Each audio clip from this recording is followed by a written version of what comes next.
So I didn't realise at first that that shock cord is for putting up the hoops when you use the hammock as a ground bivvy.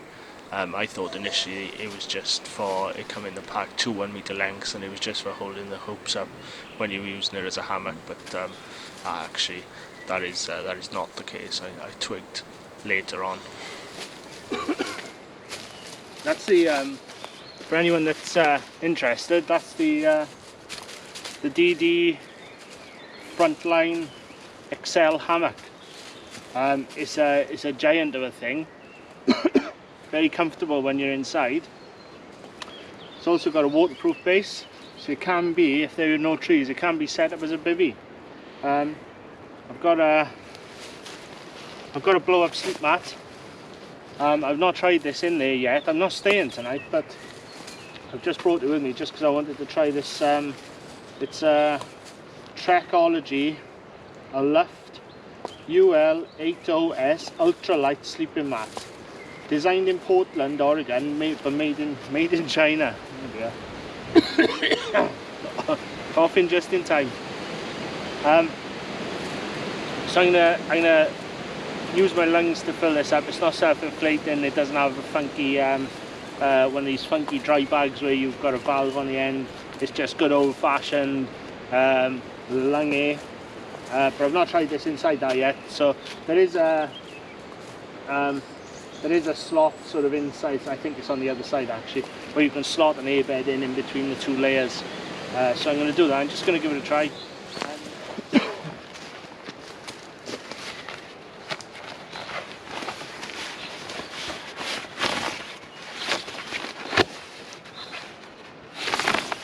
So this is the airbed, quite small actually in relation to the hammock.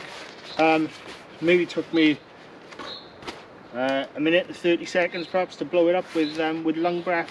It doesn't take that long at all, and it's only a small one, it's 3/4 length. What I will say though, inside this hammock it looks as though it's absolutely drowning. Excuse me. So I'm just going to jump in now and have a little go after I've had a little drink of good old Diet Coke.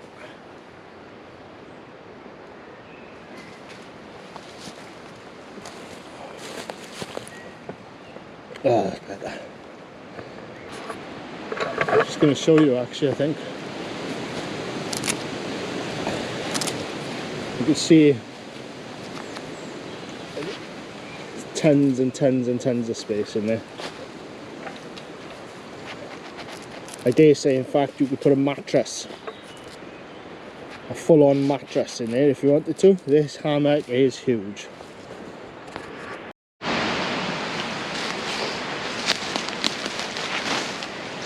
The other thing I will say as well, guys, is I hope this footage isn't too shaky today. As I say, as part of my whole lightweight camping ethos, and I'm now using the GoPro Hero 8. I bought a really lightweight tripod, but it's not a tripod. It's like a monopod with a stand. And within half an hour of me using it up here in the woods, one of the legs snapped off. So we'll be back to my old faithful Manfrotto bigger tripod. I mean, it's slightly bigger, slightly heavier, but clearly it's what's needed in this environment for good solid shots. Currently you're on the old you're on this cheap monopod that I bought off Amazon. I mean, I think it was 25 quid, so it wasn't cheap, but anyway, you're resting up against a little a beech sapling, I think it is. Hazel, maybe not a little beech sapling, a little birch sapling. So, but anyway, without further ado, let's jump in.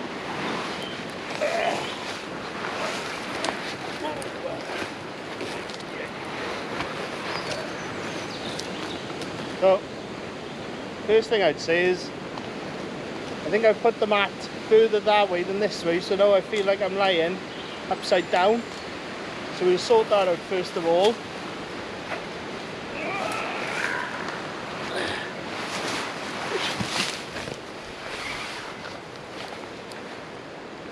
could be actually that I put around this side of the tree, put the hammock. What we'll do, just lift it. I'll give myself a little bit more height. Yeah, I can see that that's what the problem is. So I'll just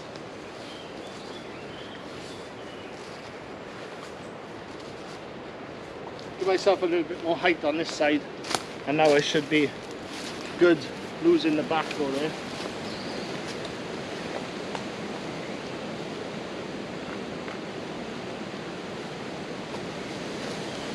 Let's go for it.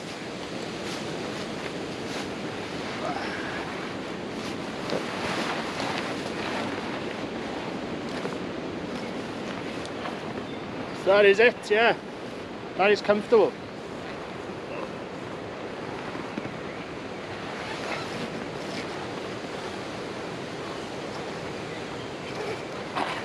And that's me, fully zipped up.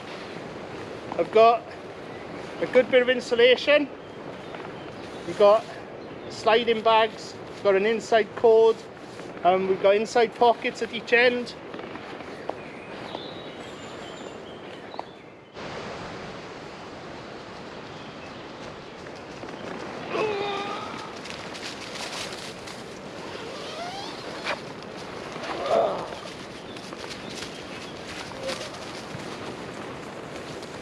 Point to note to yourself, if you're going to do a review, a hammock review, try not to fall asleep halfway through it. Very cozy, very big.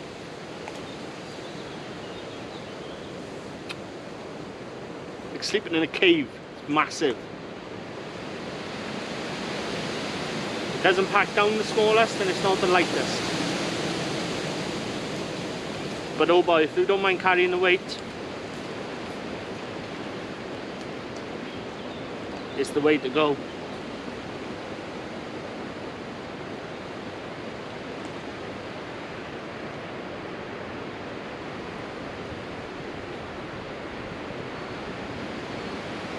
Ten out of 10 for me. Still haven't used it yet. I'm overnight to this one. This is a new one. I've only had it a couple of weeks. Before that I was using a cheap sort of cheap copy of one of these, which was okay, but I mean nothing compared to this. And the whole point of me getting this one as well is that the boy, come here boy. Hey, Teddy, come here. What have you done to your hands, eh? Come here. The whole point is that the boy can jump in with me.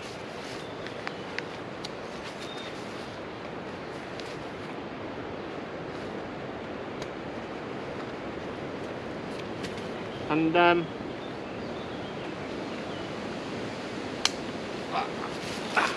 I can keep an eye on him at night, and more importantly, he can keep me warm.